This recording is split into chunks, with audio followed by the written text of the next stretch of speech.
normalement, tu vas essayer par exemple une première pompe, ça va être difficile, et ensuite tu vas en réessayer une deuxième le lendemain, et Inch'Allah, ça va finir par marcher.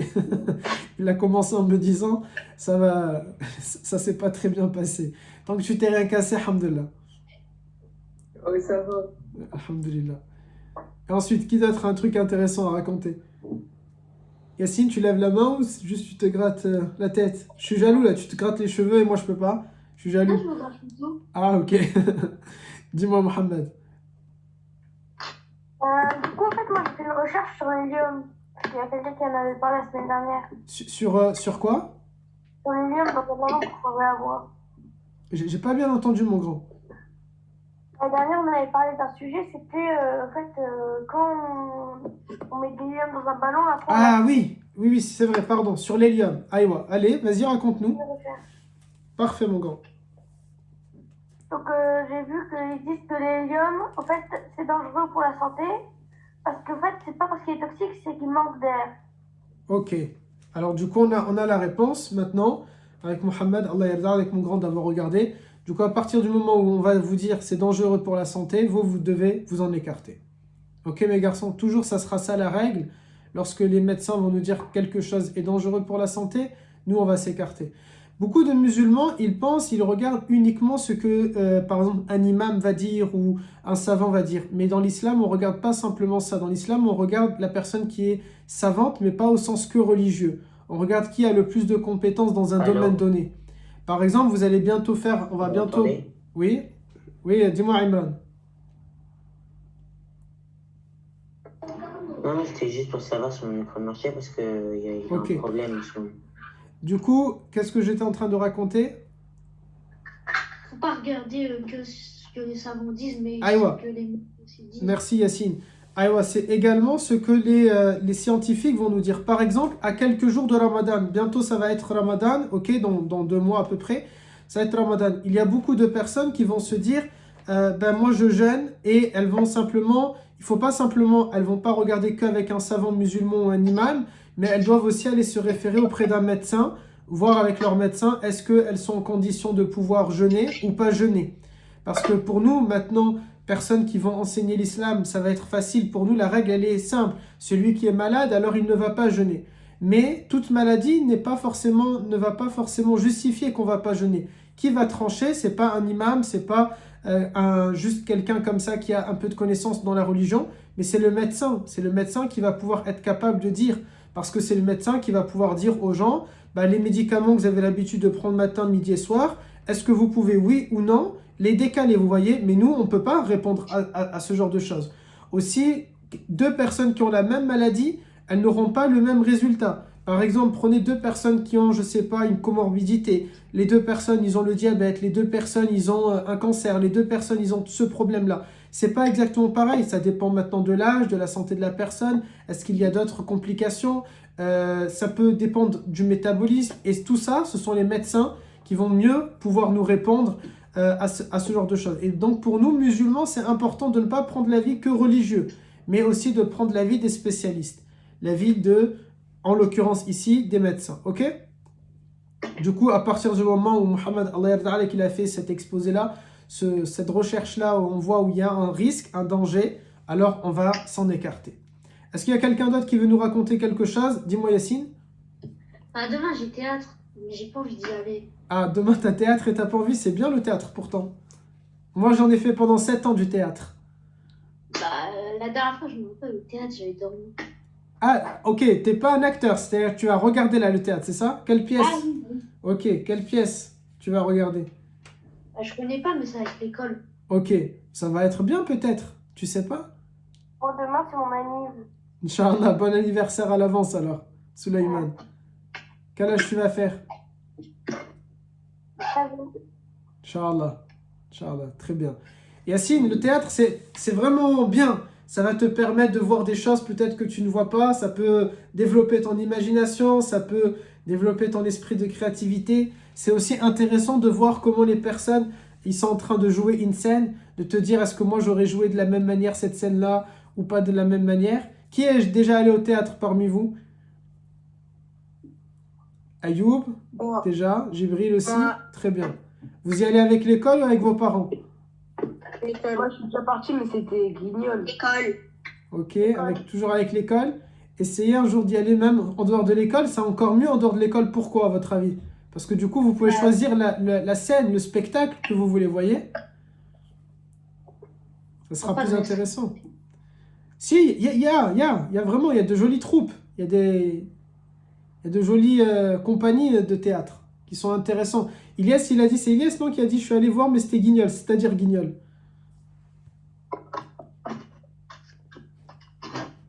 C'est-à-dire Ilyes, Guignol.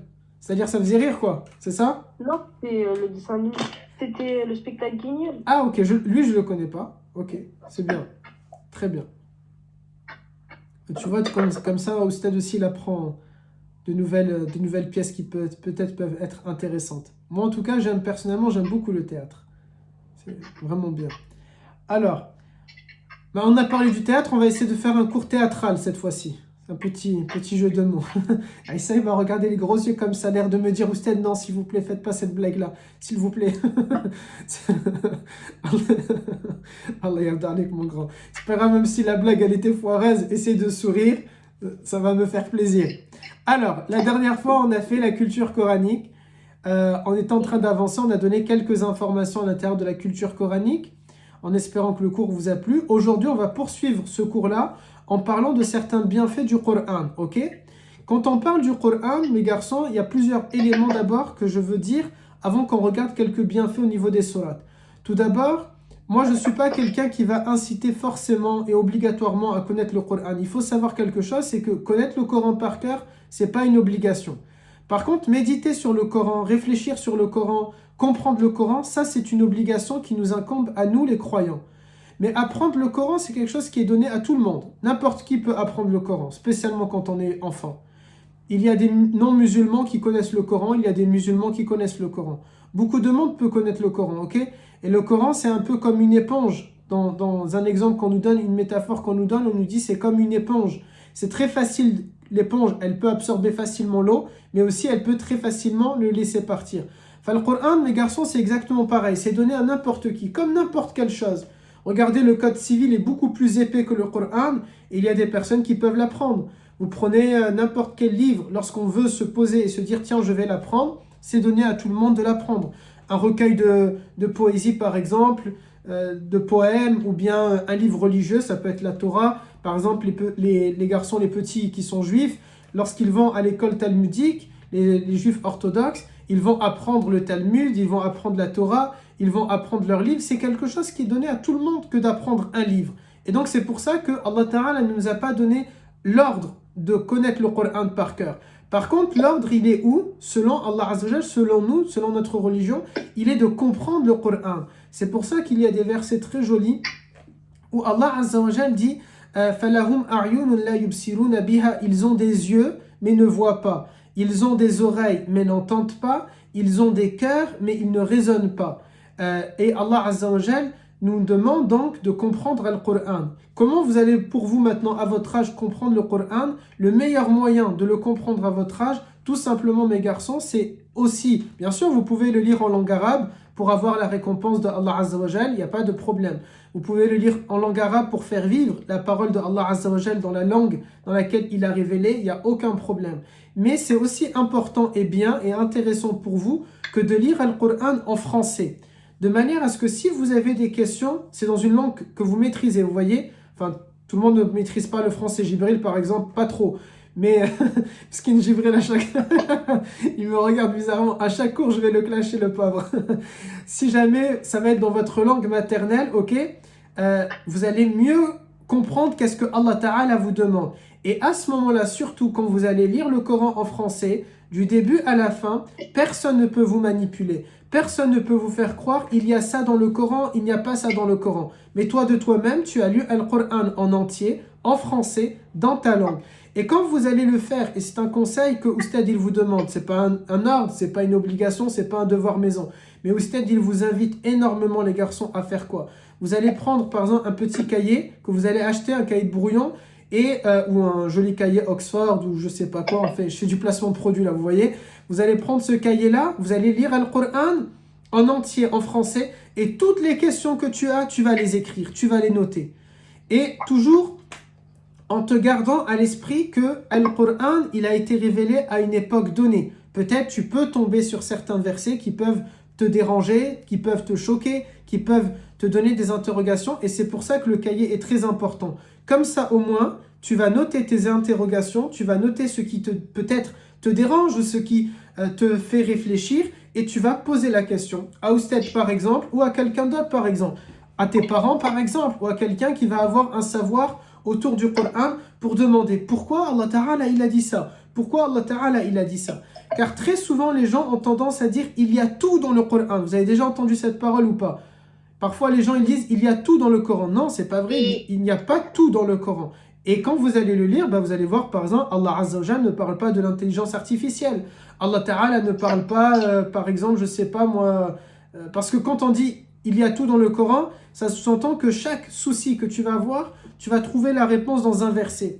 Et peut-être Ayoub, si admettons il a un problème, il va le lire et il va trouver que Dieu ne répond pas à un de ses problèmes. Ça peut créer quelque chose, on peut comme fragiliser sa relation à Ayoub entre lui et Allah Azza wa Jal. Non, c'est pas vrai mes garçons. Il n'y a pas tout dans le Coran, mais il y a tout dans le sens que la solution, elle va forcément être autour de Allah Azza wa Jal, auprès de Allah Azza wa Jal. C'est un exemple, Ayoub, c'est un exemple. Pourquoi moi? C'est un exemple. Du coup, ça va être auprès de Allah Azza wa Jal que vous allez réussir à avoir peut-être par exemple quelqu'un qui est inquiet. Il va lire le Coran, c'est pas, Allah Ta'ala ne va pas mettre ici la réponse à son inquiétude, mais en lisant le Coran, Allah Ta'ala va l'aider. En lisant le Coran, Allah Azza wa Jal va lui donner une solution dans sa vie. Vous comprenez, c'est de cette manière-là qu'il faut comprendre, il y a tout dans le Coran, mais pas dans le sens, il y a toutes les réponses à tes interrogations, pas forcément. Aussi, dis-moi Sulaiman. Non, c'est pas une question, Dak. Juste tu t'étires, pas de problème. Du coup, c'est comme ça qu'il faut le voir. Aussi dans le Coran, lorsque vous allez le lire en français, vous devez vous dire, il y a des versets qui sont à recontextualiser. Certains versets ne sont pas à prendre mot pour mot, ok? Et l'islam n'est jamais forcément à prendre à la lettre de cette manière-là. Certains versets ou certains hadiths, les paroles du prophète, oui, ils vont être, on doit les lire à la lettre, comme ils sont écrits, comme on doit le faire. Par exemple, lorsque Allah Azza wa Jalla nous demande de prier, il n'y a pas d'interprétation possible. Dieu nous a demandé de prier, donc on doit prier pour celles et ceux qui veulent respecter les ordres de Dieu, bien sûr. Pas de problème, ceux qui ne veulent pas, c'est eux qui ont décidé et nous, on ne peut rien leur imposer et on ne va pas les critiquer, c'est leur choix. Mais pour nous, celles et ceux qui vont vouloir obéir aux ordres de Allah Azza wa Jal, si Dieu nous a demandé dans le Coran de faire la prière, c'est clair, ça veut dire on doit faire la prière. Lorsque Dieu, par exemple, nous demande dans le Coran d'avoir de l'équité, de la justice, d'avoir un bon comportement, tout ça, ça veut dire c'est assez clair. De telle manière, comme c'est écrit, comme on doit l'appliquer. Par contre, parfois, pour d'autres versets, ils ne sont pas à lire mot pour mot, ok? Par exemple, lorsque vous allez lire le Coran en français et que vous allez tomber dans un verset qui va dire « Ne prenez pas les juifs et les chrétiens comme étant des alliés ». Certaines personnes, aujourd'hui, ils ont compris ça, que ça veut dire que Kaïs, Sulaiman, Issa, Mohamed et moi, on n'a pas le droit d'avoir des amis qui ne sont pas musulmans. Non, c'est pas comme ça qu'il faut le voir, ok? Ça, c'était un verset, par exemple, c'est le type de verset qu'il faut recontextualiser. Lorsque Dieu révèle ce verset, on est dans une période de guerre, ok? Et dans cette période de guerre, c'était tout simplement, eh bien, il y avait comme des guerres de religion, comme il y en a eu une en France pendant 100 ans entre les protestants et les catholiques. C'était quelque chose qui était compliqué. Et bien, dans cette période-là où le Coran avait été révélé, il y avait des tensions, il y avait une ambiance de guerre. Et donc, il fallait faire attention à quelle amitié, quelle alliance on va faire, parce que peut-être ça sera une ruse dans notre camp. Mais ça ne veut pas dire, pour toi et pour moi, qu'on n'a pas le droit d'avoir des amitiés en dehors de l'islam, pas du tout, ok? Et d'ailleurs, le prophète n'avait rien contre la communauté juive et rien contre la communauté chrétienne. Je ne sais pas si vous le saviez, mais le prophète a par exemple ouvert les portes de la mosquée pendant une semaine à des moines et ils ont dormi dans la mosquée et ils ont fait leur prière à l'intérieur de la mosquée. Ça, c'est un exemple que on n'a aucun problème avec la communauté chrétienne. Et pour la communauté juive, c'est exactement pareil. Le prophète a prêté serment qu'il a fait ce qu'on appelle la constitution de Médine, où il leur dit qu'il allait les protéger. Si jamais quiconque va se soulever contre eux, c'est comme s'il se soulève contre toute la nation musulmane et il va les protéger. Donc quand vous allez lire le Coran, c'est pour ça que c'est très important d'avoir ce carnet pour toi et de noter tes questions et de les demander. Parce que certains versets ont besoin d'être recontextualisés. Ça ne veut pas dire qu'on les supprime, non, on les garde, ok, mais juste il faut les expliquer, il faut juste les remettre dans le bon contexte. Ok? Alors, dis-moi, il y avait d'abord Ayoub, après Sulaiman. En fait, pourquoi Allah il met des versets et il met tu m'as dit Vous m'avez dit. Tu m'as dit il y a des versets où vous m'avez dit mon grand. Tu me dis il y a des versets et en fait ça montre qu'il faut être ami avec de n'importe quelle religion, mais si par exemple ils sont tous méchants avec toi, tu les oui, bien sûr. S'ils sont, pardon, je t'ai coupé la parole. S'ils sont mauvais avec toi, une amitié mauvaise, on s'en écarte. Mais d'ailleurs, que ce soit des musulmans ou pas des musulmans. Ok? Que ce soit des musulmans ou pas des musulmans. Si à l'école française maintenant, à l'école laïque, à l'école républicaine, vous allez avoir, je sais pas, dans votre classe, ok, il y a des personnes qui se disent musulmanes, mais ils ont un très mauvais comportement. Et il y a des personnes qui ne sont pas musulmanes, avec un magnifique comportement. Et alhamdoulilah, il en existe beaucoup. Bien sûr, vous allez préférer l'amitié des non-musulmans par rapport à celle des musulmans. Vous allez toujours regarder quelle est la meilleure amitié pour vous. Toujours, vous allez devoir regarder la meilleure amitié. Malheureusement, pour moi maintenant, qui suis un maître de religion, pour moi, malheureusement, je vais dire, malheureusement, ça va être dommage que les meilleures amitiés, tu ne vas pas la trouver chez les musulmans. Mais dans le sens, pas parce que je m'en fous des non-musulmans, pas du tout. Mais dans le sens que j'aurais aimé que les musulmans, que ceux qui partagent ma foi, ont le meilleur comportement. Vous voyez? Mais Dieu sait, et on sait aussi que malheureusement, ce n'est pas toujours le cas. Et c'est très souvent pas le cas malheureusement. Je ne sais pas dans quel endroit vous vivez, mais moi je vois ici avec les garçons à Montpellier, malheureusement c'est très souvent les garçons qui sont racailles, qui sont voyous, qui ne veulent pas travailler, qui ont de mauvaises notes, qui parlent mal, qui insultent, etc. Ce sont des garçons qui sont malheureusement, qui font partie de notre religion. Et à côté, les garçons qui sont très bosseurs, très travailleurs, très sérieux, ce sont des garçons qui ne font pas forcément partie de notre religion.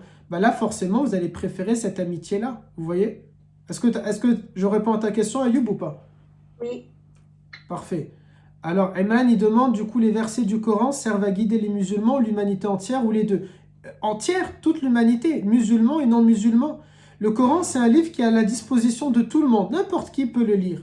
Maintenant, en plus, vous voyez sur Internet, etc., tout le monde peut le lire. Et c'est un message qui s'adresse à tout le monde, pas que aux Arabes d'ailleurs. Il s'adresse à tout le monde. C'est vrai que le Coran est descendu chez les Arabes, mais aujourd'hui, les Arabes, dans toute la communauté musulmane, c'est 20%. Vous prenez 10 personnes musulmanes, seulement 2 d'entre elles sont arabes.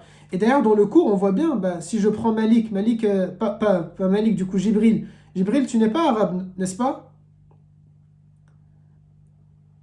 Oui, moi je suis pas arabe. Voilà, on a Jibril qui n'est pas arabe. Qui d'autre qui n'est pas arabe parmi vous?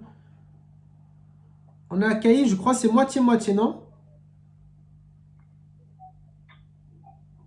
En fait, Maroc et la Côte d'Ivoire, c'est le nord, donc ils sont musulmans là-bas. Ok, musulmans, mais pas arabes, du coup.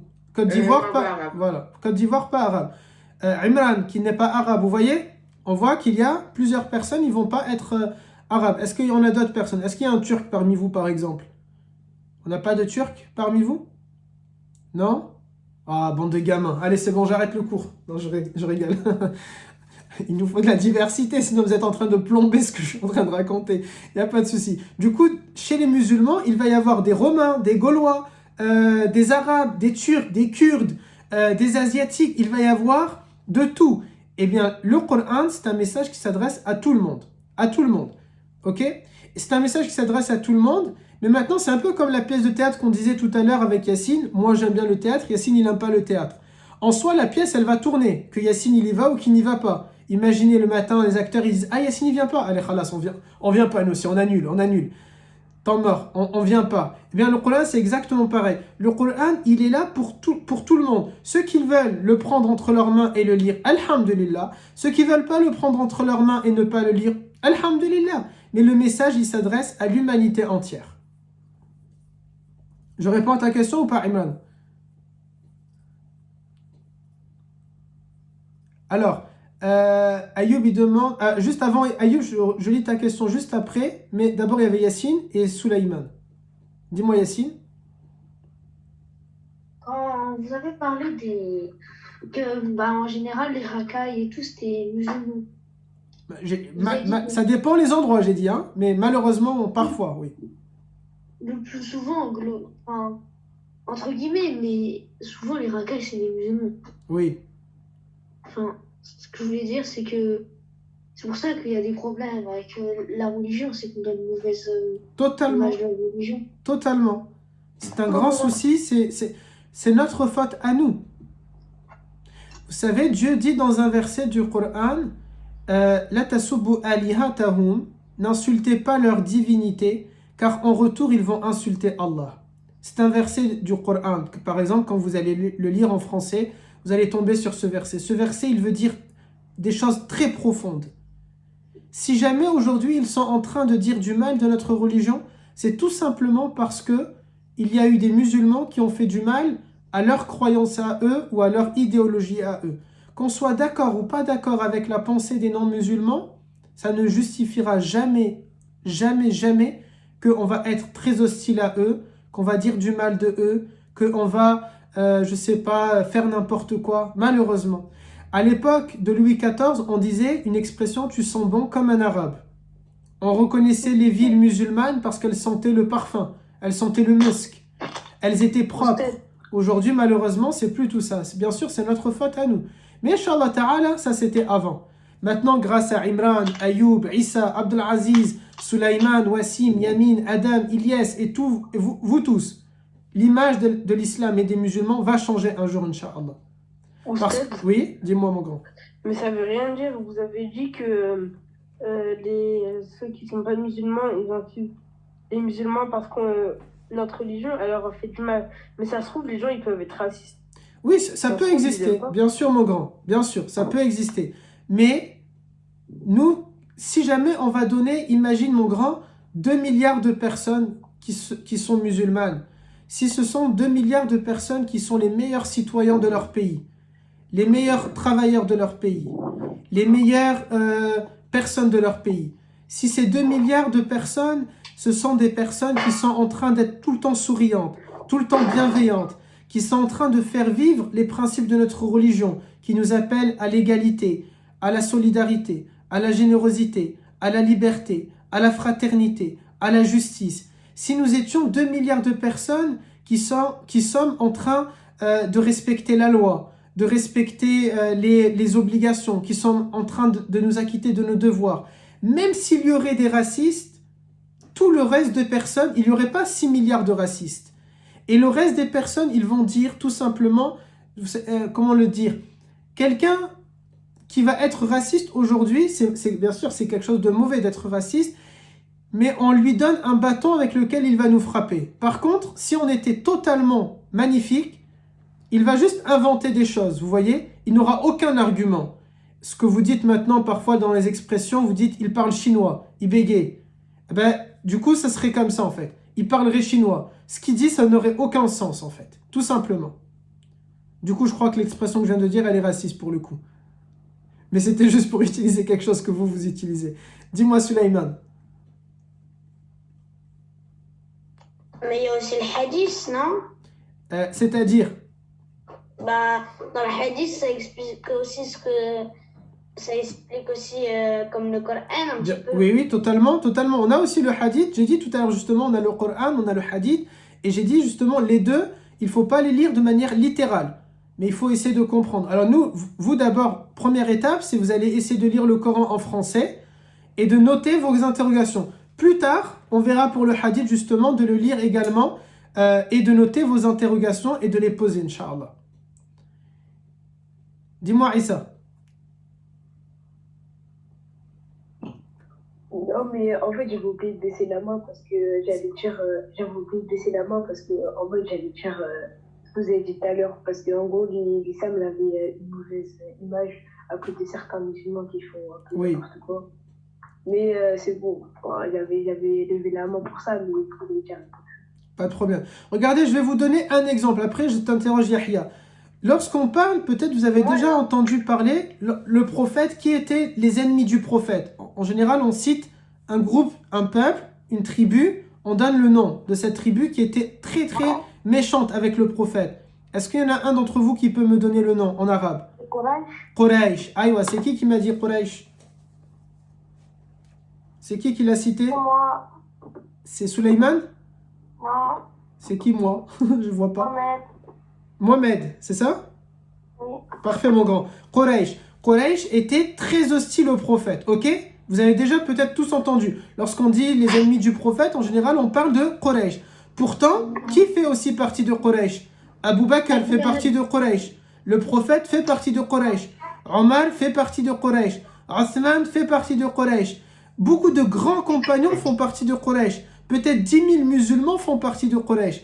Mais on a gardé le nom de les ennemis du prophète, c'est Quraysh. Pourtant, parmi eux, 10 000 sont des musulmans. 10 000 sont des compagnons. Mais on a gardé le nom. Pourquoi? Parce que, pensez à mettre muet s'il vous plaît les garçons, parce qu'on entend beaucoup ensuite le son. Mais on a gardé le nom que les ennemis du prophète, à son époque, s'appellent Quraysh. Malgré que lui-même fait partie de Quraysh. Ben aujourd'hui, c'est exactement pareil. Malheureusement, beaucoup de musulmans ont un comportement qui est pas joli, qui est grave. Et du coup, les gens, qu'est-ce qu'ils vont dire? Les musulmans. Vous voyez? Ils vont dire les musulmans. Malgré que ça ne sera pas le comportement de tous les musulmans. Nous-mêmes, on fait exactement pareil. On dit Quraysh contre le prophète, malgré que le prophète lui-même faisait partie de Quraysh. Est-ce que vous avez compris la métaphore que je vous donne? L'exemple que je vous donne, oui? Oui, j'ai capté la métaphore. Oui. Parfait. Dis-moi, Yahya, ta question, mon grand. Mais vous avez dit que principalement, là en France, les raquets, c'était des Arabes et des... J'ai bien dit, j'ai dit ça dépend dans quel endroit vous allez vivre. Oui, je sais. Ok, dis-moi, mon grand. Mais c'est pas parce qu'ils sont arabes que c'est des racailles, c'est parce que c'est des immigrés, moi je pense.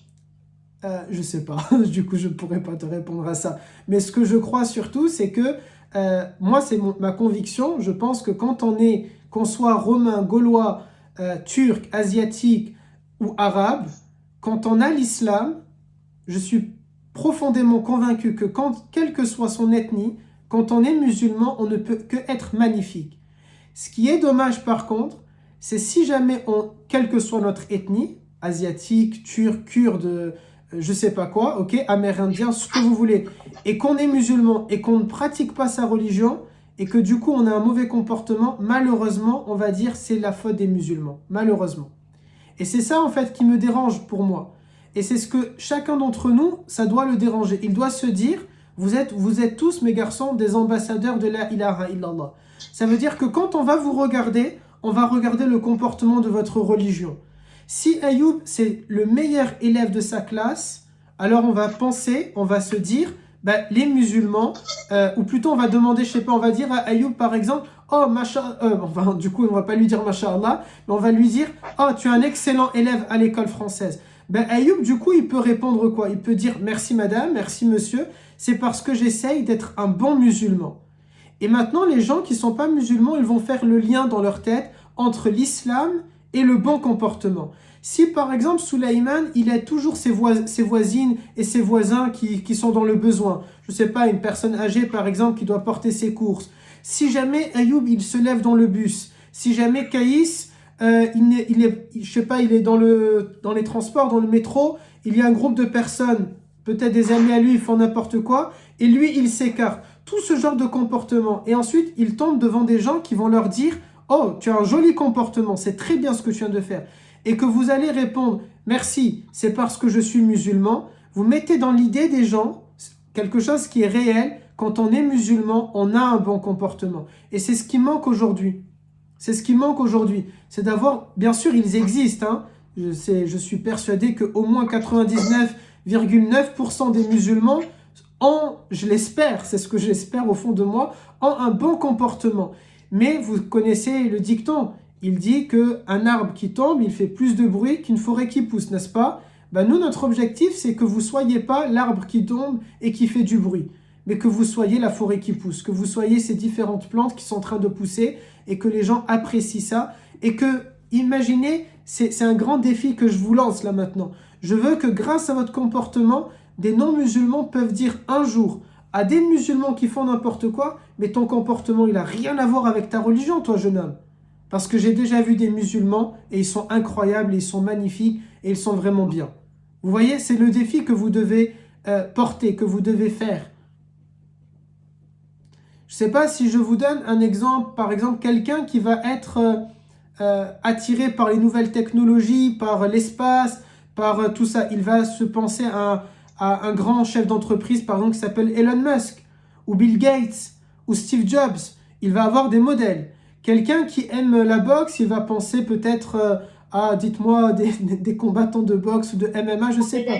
Par exemple, Mohamed Ali, par exemple. Quelqu'un qui va être passionné par, je ne sais pas, par les success stories. Quelqu'un qui démarre de rien et un jour il est devenu quelqu'un d'important. Ici, nous, à Montpellier, nous, on a par exemple un homme qui s'appelle Mouad Al-Trad, qui était un réfugié syrien. Il est venu, c'était un bédouin, il y a des années en arrière. Aujourd'hui, il fait partie peut-être des 5 hommes les plus riches de France. Vous voyez? C'est un truc incroyable. Le gars, il est arrivé, il marchait pieds nus dans son pays avant. Il arrive ici, il fait partie des hommes les plus riches de France, d'Europe et du monde. C'est un multimilliardaire. Ben, toujours, il y a des exemples. Ben, ce qu'il faut, c'est que maintenant, on arrive à donner que l'exemple du bon comportement, ce sont les musulmans. Et pour ça, on revient au début de mon cours, pour ça, il vous faut, s'il vous plaît, mes garçons, ouvrir le Coran, le lire, le comprendre, et quand vous ne le comprenez pas, posez les questions. Parce que Allah Azza wa Jal vous a envoyé un immense texto, un big, je crois au bout d'un moment, le message, le SMS, quand il est trop long, ça devient un MMS, même si maintenant vous utilisez plutôt Snap et pas les SMS, ou les appels ou les audios plutôt qu'un SMS, mais tant pis, pour la comparaison, Allah Azza wa Jal vous a envoyé un big message, il s'appelle le Coran. Et il est important maintenant que vous enlevez la notification, un message quand vous ne le voyez pas, il y a une notification. Il vous faut ouvrir la conversation que Dieu vous a faite, ça s'appelle le Coran. Et si vous avez des questions, notez-les. Est-ce qu'il y a d'autres questions? Yahya, dis-moi. Oui, Imran, tu peux t'absenter, mon grand. Dis-moi, Yahya. J'ai juste oublié de baisser la main. Pas de problème. Je crois tout à l'heure, il y avait une question d'Ayoub aussi. Je lui ai dit, je reviens dessus. Alors, mais si par exemple les chrétiens et les juifs, ils lisent leur livre et nous le Coran, pourquoi il n'y a que nous qui lisent le Coran? J'ai pas compris, mon grand. Non, justement, il n'y a pas que nous qu'on lit le Coran, mon grand. Le Coran, tu sais, c'est le livre le plus vendu au monde et le plus lu au monde. Sauf que c'est les gens de sa religion qui la lisent. Ok, je comprends. Mais bien, c'est vrai parce qu'on va dire que ceux qui sont musulmans, principalement, ils vont lire le Coran parce que, comme tu viens de dire, c'est leur livre. Et comme je vous ai demandé, vous devez le lire. Mais il y a aussi d'autres personnes qui ne sont pas musulmanes, qui ouvrent le Coran, qui le lisent. Et quand ils ont des questions, ils s'interrogent, ils demandent. Et d'ailleurs, c'est ce qui fait que, subhanallah, ensuite, il y a des personnes qui embrassent la foi musulmane parce qu'ils trouvent à l'intérieur des réponses à leurs interrogations, ou qu'ils trouvent que le style littéraire est incroyable, ou que ça les a apaisés, ou que ça a poussé leur réflexion, et quand ensuite ils ont cherché, ils ont fait leur exposé, ils ont vu que non, finalement, c'est l'islam qui répond à leurs questions, à leur questionnement. Oui. Oui. Mais pourquoi alors il a été révélé pour toute l'humanité, alors qu'il y a à peu près la moitié qui le lisent? J'ai pas compris, mon grand. Pourquoi il y a que la moitié du monde qui lit le Coran, alors qu'il a été révélé pour l'humanité? Parce que c'est notre travail à toi et moi maintenant, mon grand, de leur montrer qu'il y a un magnifique livre qui s'appelle le Coran et qu'ils peuvent le lire. Tu sais, c'est par exemple, pardon pour la comparaison, mais les élèves ici à Montpellier, ils me demandent depuis des années, Ousted, regardez l'attaque des Titans, regardez l'attaque des Titans, regardez l'attaque des Titans. Je ne l'ai toujours pas regardé. Ok? Toujours pas. Mais ils n'arrêtent pas de m'en parler, ils m'en parlent, je ne l'ai toujours pas regardé. Peut-être juste parce qu'ils ne m'ont pas assez donné envie de le regarder. ok? Peut-être Mais s'ils ça vont me rappelle donner quelque chose. énormément envie de le regarder, je vais finir par le regarder. Si je prends le même groupe là de l'Institut, mais du dimanche soir, à un moment donné, on parlait de Netflix et j'avais parlé d'une série avec un des garçons. On avait parlé d'une série, on avait tellement donné envie à l'un des garçons de le voir que depuis, il la regarde, il en est devenu accro. Ben, le Coran, c'est exactement pareil. C'est à nous de leur donner envie de lire le Coran. Grâce à ton comportement, grâce à ta moralité, grâce à ton sérieux, c'est à nous de leur donner envie de lire le Coran. Et j'ai une autre question. Dis-moi. Est-ce que les racailles, ça peut être tout le monde? Pourquoi Bien vous sûr. dites que c'est sur les Non, non, non, non, j'ai cité mon grand. J'ai dit, il y a aussi du mauvais comportement chez des Gaulois, chez des Romains, chez des Kurdes, chez des Turcs. Mais ça, moi, ça me concerne pas tant qu'ils sont pas musulmans. Comme maintenant, moi, je suis un prof de religion et je m'adresse à des jeunes musulmans, c'est ça qui m'intéresse, tu comprends? Bien sûr, il y a des criminels dans les autres religions, il y a des fous dans les autres religions, il y a des monstres dans les autres religions, il y a des racailles dans les autres religions, il y a des fous dans les autres religions, et pas que dans les autres religions, même chez ceux qui ne croient pas. Mais moi, ça ne m'intéresse pas, dans le sens que je suis pas... Ils font pas partie de ma religion. Moi, mon travail à moi, ce qui m'inquiète, moi, c'est que les gens pensent du bien de Allah Azza wa Jal et de Muhammad. Et du coup, je vais pas aller voir quelqu'un qui croit pas en Allah et en Muhammad et lui dire « Eh, ça se fait pas quand tu voles, ben les gens ils vont critiquer Allah. » Non, ils vont pas critiquer Allah ici, vous voyez? Par contre, ceux qui font partie de ma communauté à moi et à toi, qui sont mes frères dans la religion et qui vont faire n'importe quoi, là, ça m'intéresse. Ça m'intéresse de leur dire « S'il vous plaît, ne faites pas ça, parce qu'ensuite, on va nous attaquer à nous. Parce qu'ensuite, on va mal comprendre notre religion. Parce qu'ensuite, on va mettre des lois, des mesures et des choses contre nous. Alors que nous, on n'a rien demandé. Nous sommes des croyants et Allah Azza wa Jalla ne t'a pas demandé ça. Tu comprends, Ayoub? C'est-à-dire ce discours-là, maintenant, je le tiens avec vous parce que vous êtes musulman et que je suis musulman. Mais si j'étais juif et que je m'adresserais de la même manière à ma communauté juive, si j'étais chrétien, je m'adresserais peut-être de la même manière à ma communauté chrétienne. Et entre guillemets, je m'en fous des Arabes à ce moment-là. Vous voyez? Oui. Ousted, Oui. j'ai une question. Ça, en fait, ça n'a rien à voir avec ça. Tout à D'accord. l'heure, quand vous avez parlé de la tête des titans, Oui. Ah, on t'entend plus? il y a plusieurs vidéos qui disent, je sais pas si c'est vrai, Oui. que les mangas, c'est haram. Non, c'est pas haram. Tu peux regarder des mangas sans aucun problème. Ne t'inquiète pas. J'ai une autre question, moi. Oui. C'est que est-ce qu'on est obligé de faire la sunna? Est-ce qu'on est obligé de faire La sunna, la sunna? oui. Alors, la sunna, par principe, elle n'est pas obligatoire, mais tu seras davantage proche de Dieu et de son prophète en la réalisant. Ah. Mais attention, quand on dit la sunna, parce qu'il y a plusieurs définitions de la sunna, on doit faire ce que le prophète nous a rendu obligatoire de faire. Ça ne sera pas dans le Coran. Par exemple, le prophète nous a dit, pour nous les garçons, par exemple, on n'a pas le droit de porter de l'or. Ok? Ça c'est le prophète qui l'a dit, mais ce n'est pas parce qu'il a dit que ça veut dire c'est la sunna. C'est un ordre. Du coup, on n'est pas censé porter de l'or, toi et moi. Ok? Par exemple, il nous a demandé aussi, il nous a dit, vous n'avez pas le droit de porter de la soie, les garçons. Les garçons, nous, on n'a pas le droit de porter de la soie. Du coup, c'est pas parce qu'il l'a dit que ça veut dire c'est sunna. Non, c'est un ordre. Du coup, on ne doit pas normalement porter de la soie.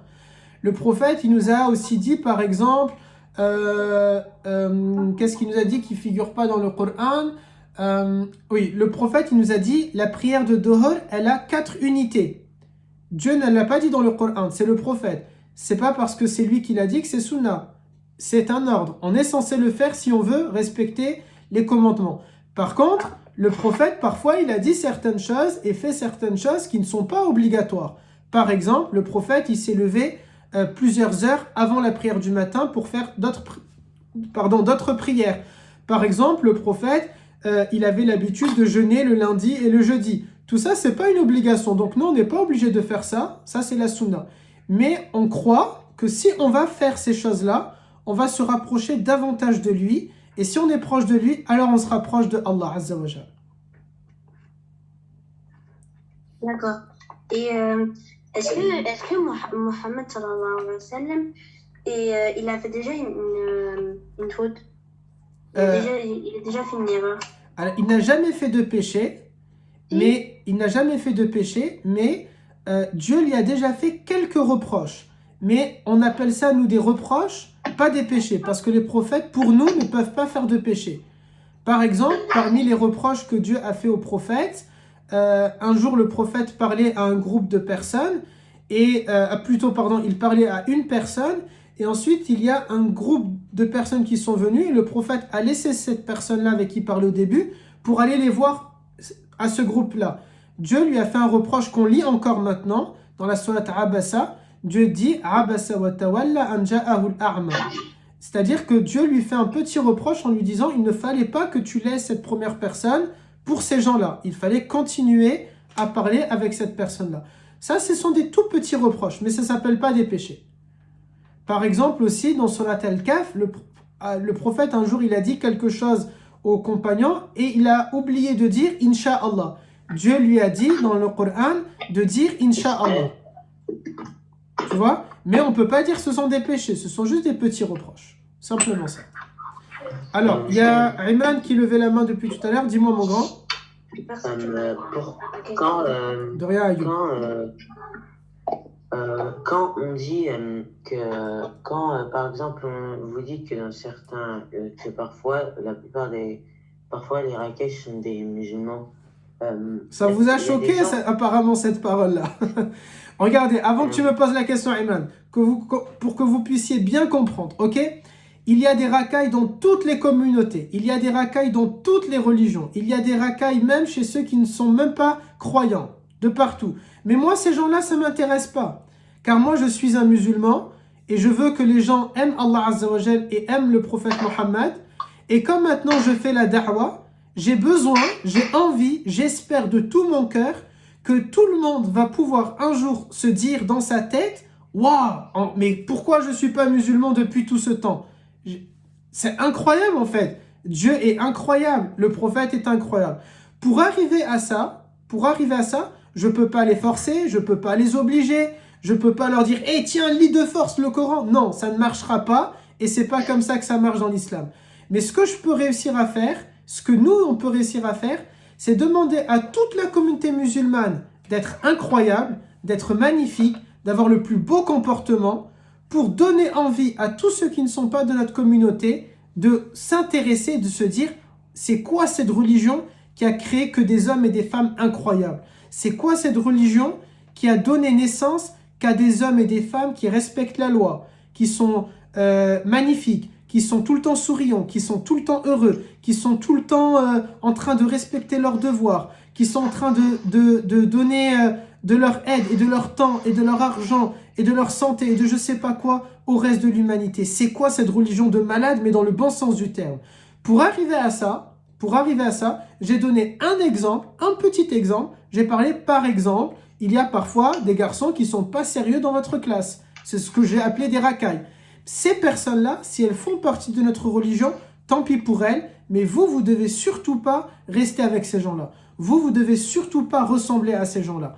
Mais j'ai pas dit, attention, que tous les musulmans sont des racailles, et j'ai pas dit que toutes les racailles sont musulmanes. Alhamdulillah. Heureusement que c'est pas ça. Heureusement. Comme ça, on peut encore se défendre sur les plateaux télé. On peut encore dire, non, il y a telle personne, ce sont des criminels, et Dieu merci, ils ne sont pas de notre religion.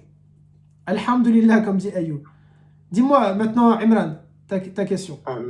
C'est pas forcément seulement pour l'islam, mais lorsque par exemple il y a quelqu'un d'une religion qui commet un acte grave, ce qui est choquant, il n'y a pas que l'acte grave qui est choquant en fait. Il y a aussi le fait que la plupart des personnes, par exemple dans les commentaires sur les réseaux sociaux, ils s'attaquent à la religion alors que la religion n'a rien à voir là-dedans.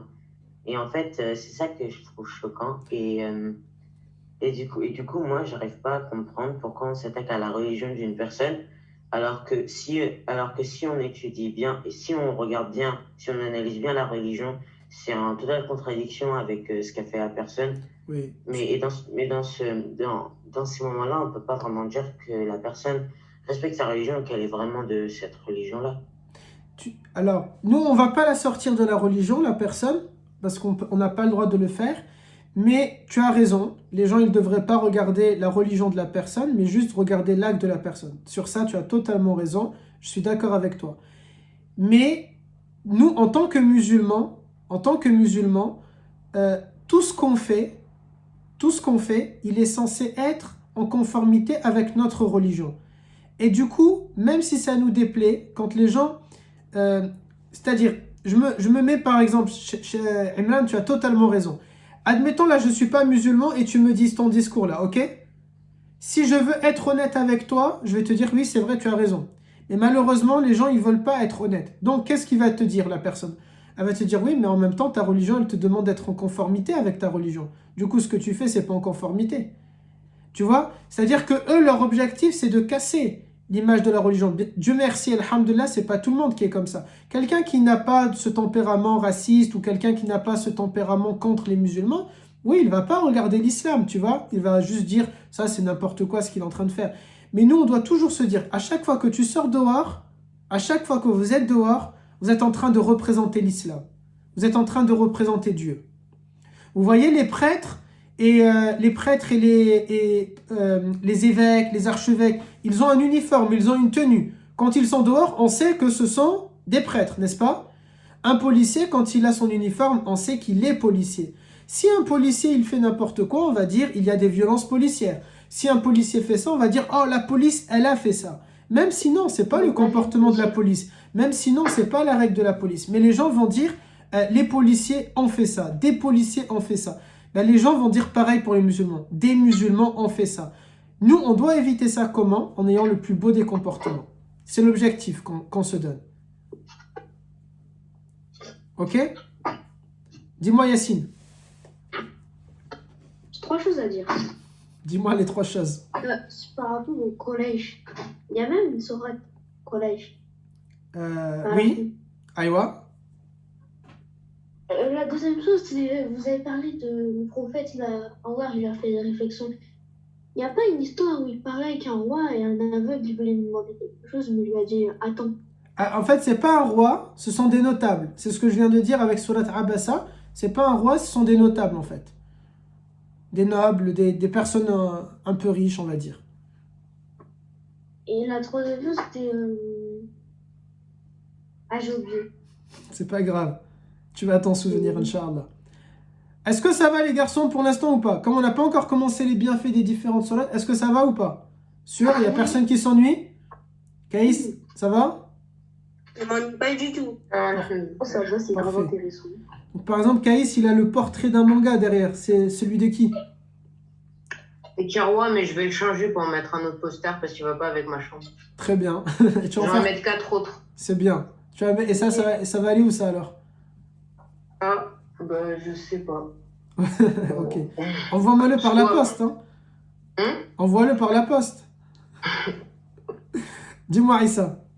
Bah, en fait, c'était par rapport au portrait. Enfin, je sais pas. Parce Oui. qu'en fait, moi, je voulais en mettre, mais je crois que c'était haram. Parce que quand ça a des yeux, bah, il y a des djinns, ils peuvent rentrer dedans pour faire. Alors, on va faire une petite parenthèse, mais ultra rapide sur ça, ok? Vous pouvez, je ne sais pas où vous avez vu ça, je ne sais pas si c'est l'avis de vos parents ou quoi que ce soit, donc je vais vous dire 2 choses. Si papa et maman ne veulent pas que vous accrochez quelque chose à la maison, vous allez respecter ce qu'ils vous ont demandé. Bien sûr, parce que c'est eux qui sont les responsables à la maison, et du coup c'est eux qui décident en soi s'ils veulent que vous accrochez ou pas quelque chose. Maintenant, si c'est la question de la religion, non, il n'y a aucun problème. Tu peux mettre le portrait que tu veux, tant que c'est pas quelque chose de... Je sais pas, vous n'allez pas mettre un portrait avec de l'alcool ou avec quelqu'un qui fume un joint ou ce genre de choses, vous voyez. On va dire ça va être quelque chose de correct. Comme là, le portrait que je vois derrière Kaïs, il est correct. Il est comme ça, je crois, il se tient à peu près comme ça, c'est ça? Donc là, il n'y a pas de problème de ce qu'on voit. Il n'y a aucun souci, il n'y a rien d'illégal, il n'y a rien de malsain, il n'y a rien de pervers. Il n'y a aucun problème. Même s'il a des yeux, il n'y a aucun problème.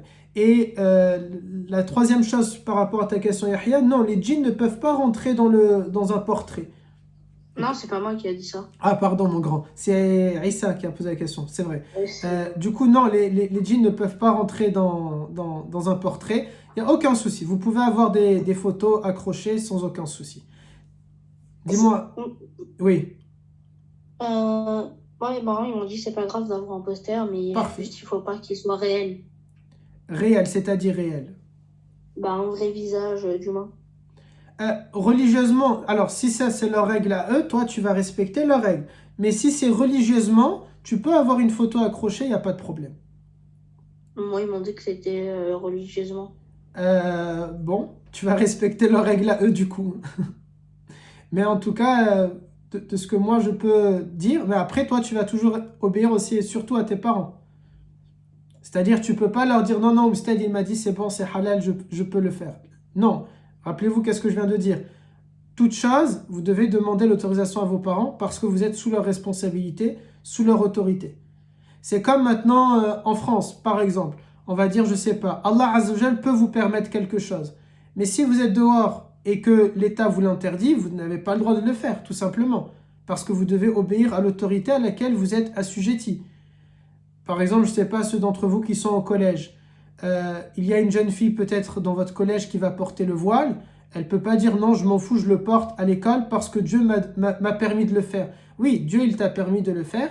Mais comme l'État t'a interdit de le faire à l'école, du coup, tu ne peux pas le faire, tout simplement. Si par exemple, je ne sais pas, Dieu t'a permis, par exemple, ce que je viens de te dire là, religieusement, tu peux avoir un portrait à la maison, mais tes parents vont te dire non, bah du coup, pour toi, c'est non. Tu vas regarder l'autorité là, immédiate qui est en train de se faire, tu vois? Je ne sais pas si je réponds bien à ta question. Maintenant, Yahya, concernant le portrait réel, oui, c'est vrai qu'il y a certains savants musulmans qui ont dit ça. Peut-être que maman et papa, ils regardent les avis de ces personnes-là. Je ne peux pas dire ils ont dit n'importe quoi. Regarde bien qu'est-ce que j'ai dit. J'ai jamais dit ils ont dit n'importe quoi. Moi, ce que moi je peux te dire, c'est que c'est permis. C'est tout. Mais maintenant, peut-être maman et papa, ils ont regardé l'avis de quelqu'un d'autre et il n'y a pas de problème. Alhamdulillah, dans notre religion, il y a beaucoup d'avis et libre à chacun de regarder l'avis qu'il veut. Tant que ces avis-là, ils ne sont pas sortis de la tête de quelqu'un, mais ils sont basés sur le Coran et sur la Sunna. Il y a des avis qui permettent d'avoir des photos, même des photos réelles ou des mangas avec des yeux. Moi, je suis cet avis-là. Dis-moi, Yacine. Par exemple, une fois dans mon collège, vous avez dit que bah, quelqu'un qui porte le voile, elle va dire je m'en fiche, bah, le collège, ils vont pas accepter. Oui, Mais dans les collèges, c'est interdit de porter des colliers avec des signes. oui. Et il y avait quelqu'un, elle avait ramené un collier avec un signe de croix, mais grand, il se voyait. Mhm. Ils ont rien dit, mais il y a quelqu'un qui avait ramené, une amie à elle, qui avait ramené un collier. Vous voyez la lune, Oui. le logo, bah, ils n'ont pas accepté, ils l'ont exclu. Ah. Bon, si ça vous arrive dans un collège, vous allez le dire au proviseur. Et si le proviseur il veut rien faire, vous pouvez écrire un courrier à l'inspection d'académie.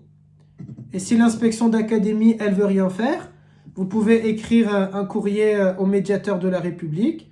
Et si le médiateur il veut rien faire, vous pouvez écrire un courrier au ministre de l'Éducation nationale. Et s'il veut rien faire, vous pouvez encore écrire même un courrier au président de la République. Alhamdulillah, on vit dans un pays où tu peux même appeler au téléphone le palais de l'Élysée. Il y a le numéro de téléphone et tu peux appeler.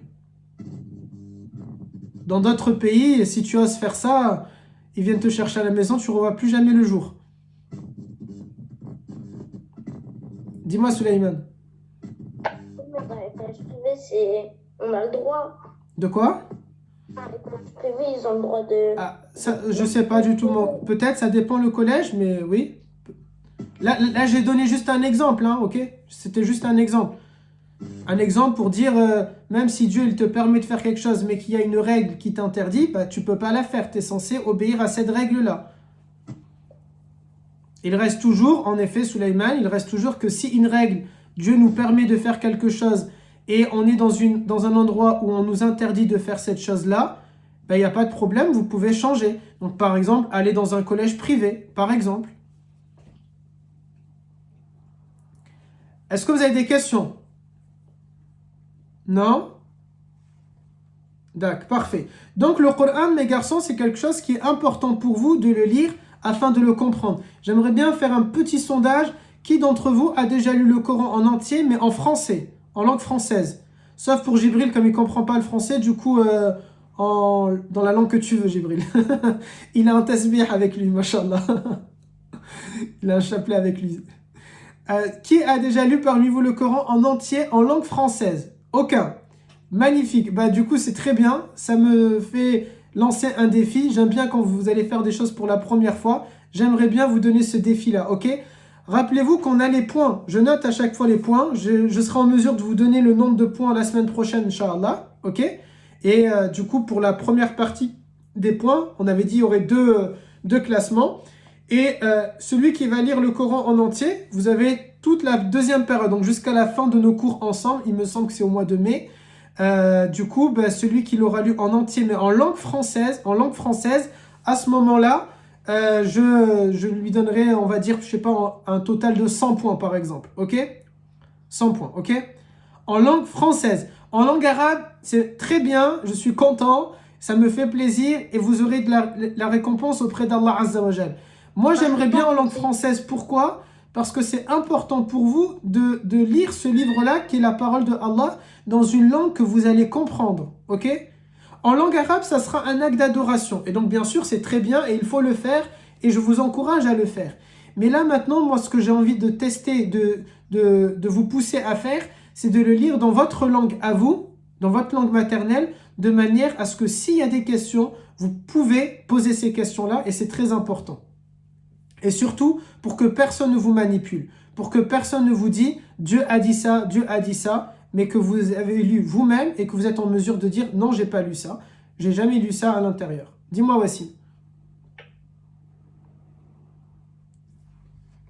Moi, j'ai pas de Coran traducteur en français. Allez, du coup, tu vas faire passer à la caisse maman et papa.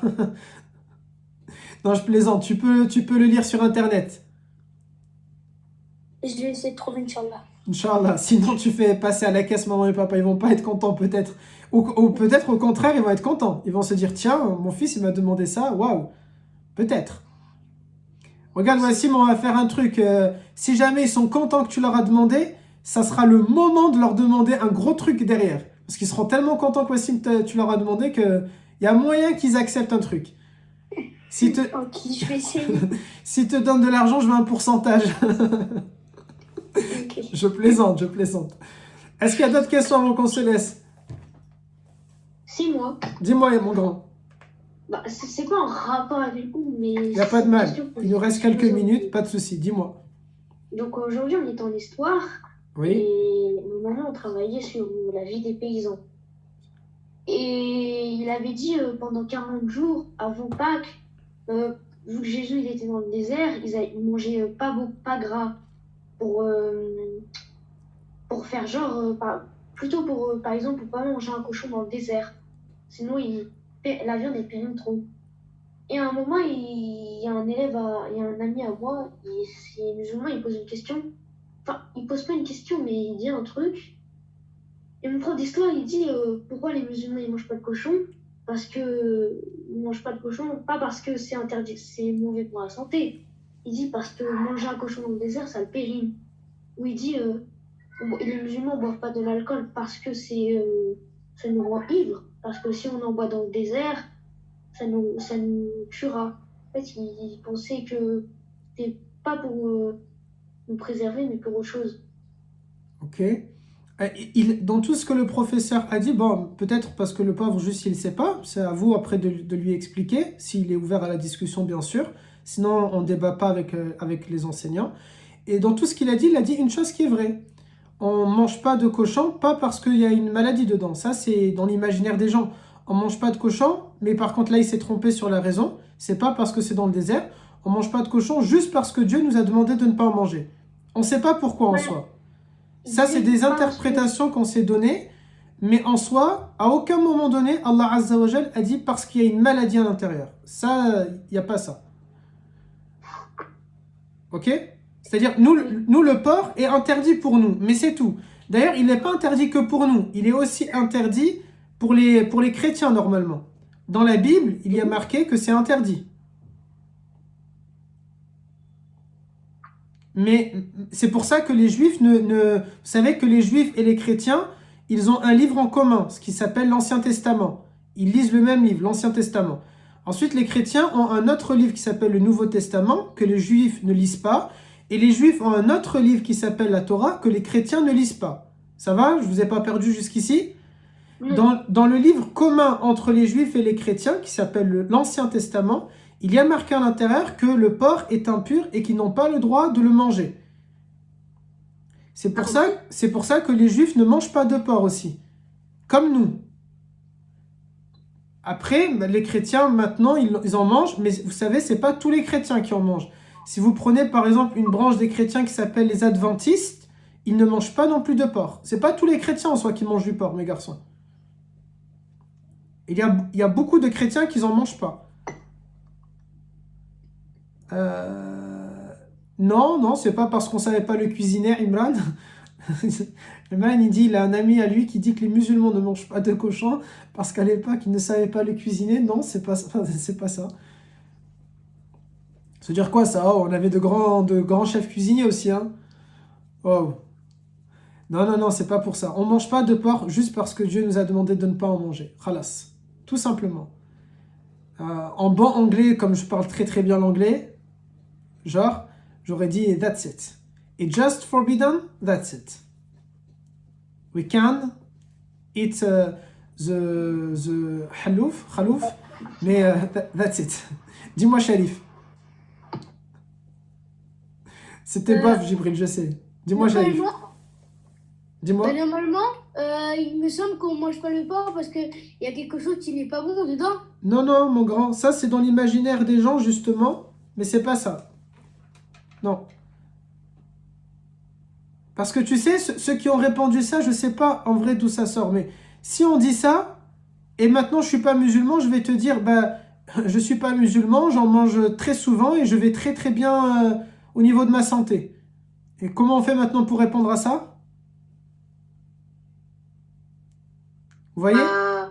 Il y a plein de non-musulmans qui mangent du porc, mais qui vont très très bien dans leur santé. N'est-ce pas? Du coup, comment on fait alors? Bah, c'est notre religion. Hein? On dit, bah, c'est notre religion. Oui, mais lui, il va te dire, ok, moi j'ai bien envie de me convertir à l'islam. Mais là, vous êtes en train de raconter un gros bobard. Vous dites qu'il y a quelque chose qui est mauvais pour la santé, alors j'en mange tous les jours et je vais très bien dans ma santé. Ah. Comment on fait? Parce que c'est avant à l'époque où il a été écrit, le Coran, où il était mauvais pour la santé, et ils ont gardé les mêmes... Ouais, du coup, non. Du coup, non. À la fois, c'est pas parce qu'il y a quelque chose de mauvais en soi à l'intérieur, ok? On doit pas le manger tout simplement parce que, par exemple, l'alcool, Allah Azza wa Jal l'a rendu interdit parce que ça nous fait perdre la raison, ça nous fait perdre la tête. Et donc, puisque ça va nous faire perdre la raison et la tête, du coup, c'est interdit. Parce qu'on pourrait faire des choses qui ne sont pas correctes, ok?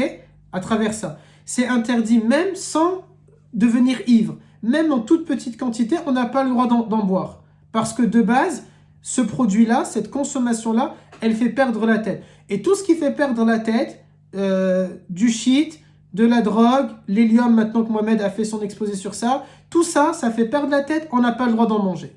On n'a pas le droit de le toucher, on n'a pas le droit de le consommer. Par contre, le porc, Allah Azza wa Jal ne nous a pas dit la raison. Il a simplement dit que c'est quelque chose qui est impur.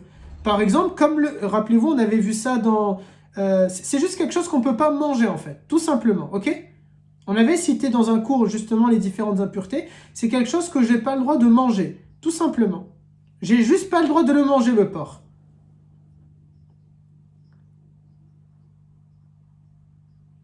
Ok? Ça va ou pas?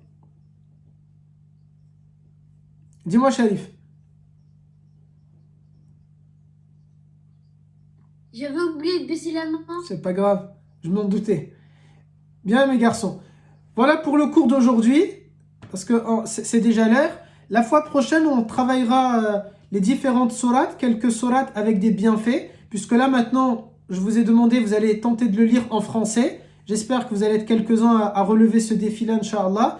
Et la fois prochaine, on verra quelques bienfaits à lire certaines sourates, mais maintenant en arabe, pour avoir une récompense, ok? Par exemple, si tu lis Surat al-Fatiha en arabe, qu'est-ce qui va se passer? Par exemple, si tu lis Surat Yasin en langue arabe, qu'est-ce que tu vas avoir comme récompense? On verra quelques sourates en langue arabe, si jamais on les récite, quels sont les bienfaits que vous pouvez avoir. Mais là maintenant, le but, l'objectif pour vous, c'est la lecture en langue française de manière à vous permettre de comprendre ce que Allah Azza wa Jal attend de vous. Qui pense qu'il va réaliser le défi? Qui a envie de le réaliser en tout cas?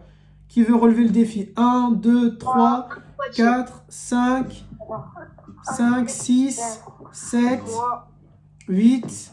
Ok, ça va. 9, 10. C'est bien. Ça fait plaisir. Moi, Ok. je vais essayer. C'est bien, bien sûr. Essayez. Prenez votre temps surtout. Ok? Ne vous mettez aucune pression. Ne vous dites pas je dois le faire en 1 mois, en 2 mois, en 3 mois. Peu importe le temps que tu vas mettre, il n'y a aucun problème. Ok? Inch'Allah ta'ala, que Dieu vous donne une longue vie. Que Dieu vous donne une longue vie, comme ça vous avez le temps Il faut juste de lire le le lire premier juz. en entier. De quoi? Il faut juste lire le premier juz. Non, en entier, en entier, en entier. Le but, c'est que tu le lis en entier. Dis-moi Yacine. On se quitte au mois de mai. Normalement, les C'est cours... pas trop lire l'arabe. Normalement, les cours... En français, c'est mon grand. Pas en arabe, justement. En français. Ah, ok. Je l'ai répété plein de fois. En français, c'est le but. Yacine, normalement, oui, vos cours se finissent en mai, si ma mémoire est Mais bonne. c'est trop facile en français. C'est quoi qui est trop facile? On lit Dans comme le ça, Coran sans ça. français. Là, la question, c'est pas est-ce que c'est difficile ou est-ce que c'est facile. La question, mes garçons, rappelez-vous, regardez le cours en replay s'il faut. J'ai répété plein de fois, il faut le lire en français pour le comprendre. Juste pour le comprendre. Bien sûr que vous allez le lire dans votre langue pour le comprendre. Imaginez si vous devriez le comprendre dans une langue que vous ne maîtrisez pas. C'est impossible. Ok? Lisez le Coran en français pour le comprendre. J'ai bien dit pour le comprendre. Si vous voulez faire l'acte d'adoration, c'est en langue arabe. Pour le comprendre, c'est dans votre langue. Si tu maîtrises l'anglais et que tu veux le lire en anglais, bismillah. Si tu maîtrises l'arabe et que tu veux le comprendre en langue arabe, bismillah. Mais comme je me doute que vous ne maîtrisez pas tous l'arabe littéraire, du coup, je vous dis en français. Sauf pour Jibril en malien. C'est tout. Est-ce que c'est bien en dialecte tunisien, par Je sais exemple? pas si ça existe en malien. Je ne sais pas s'il existe en dialecte tunisien le Coran. Ah. Je pense pas. Lisez-le en français, mes garçons. Vous parlez français toute la journée. En français. C'est très très bien en français. C'est votre langue. Dis-moi, Yamine. Non, si j'ai oublié spécialement. Pas de problème. Dis-moi, Wassim. Moi, en fait, quand je lis, mais on dirait que je suis inconscient. Genre, je lis, mais je comprends rien à ce que je lis. En arabe ou en français, tu me dis? En français. Ok, eh ben, regarde qu'est-ce que j'ai dit, mon grand. Prends un cahier avec toi, un stylo, lis, et tout ce que tu comprends pas, note-le. T'as pas besoin de tout réécrire. Note le numéro du verset et le numéro du chapitre, et ensuite pose ta question. Mais c'est très bien, t'as raison de dire ça. C'est exactement comme ça que vous devez fonctionner. Vous allez le lire, et tout ce que vous n'avez pas compris, notez-le. N'écrivez pas tout, c'est trop lent. Dites verset 4 à 10 de Surat Al-Baqarah, j'ai pas compris. Verset tant de temps, j'ai pas compris. C'est pas grave. Et si à la fin, vous n'avez pas compris les 6236 versets, vous, votre travail, c'est de dire j'ai pas compris. Et moi, mon travail, et tous ceux qui veulent enseigner l'islam, on peut pas juste dire ouais, on enseigne l'islam et on est magnifique. Non, c'est à nous de vous l'expliquer maintenant. Mettez-nous au travail, donnez-moi du travail. Après, s'il y en a trop, je coupe, hein, je m'en vais. Je plaisante, ok? C'est à vous de nous donner ce travail-là. À vous de dire, j'ai pas compris. À vous de dire, maman, voilà, j'ai pas compris ce verset. Papa, j'ai pas compris ce verset. Ousted, j'ai pas compris ce verset. Telle personne, tu veux enseigner l'islam? Bravo, mais au lieu de parler de telle chose constamment tout le temps, moi, je veux que tu m'expliques ce verset-là. Qu'est-ce que Dieu a voulu me dire? Ok, mes garçons? Ça va ou pas? Oui. Parfait. Oui. Eh bien, écoutez, alhamdulillah. Juste, je vais faire l'appel très rapidement et ensuite on peut se laisser, Inch'Allah. Ok? Alors, du coup, j'ai noté de présent Mohamed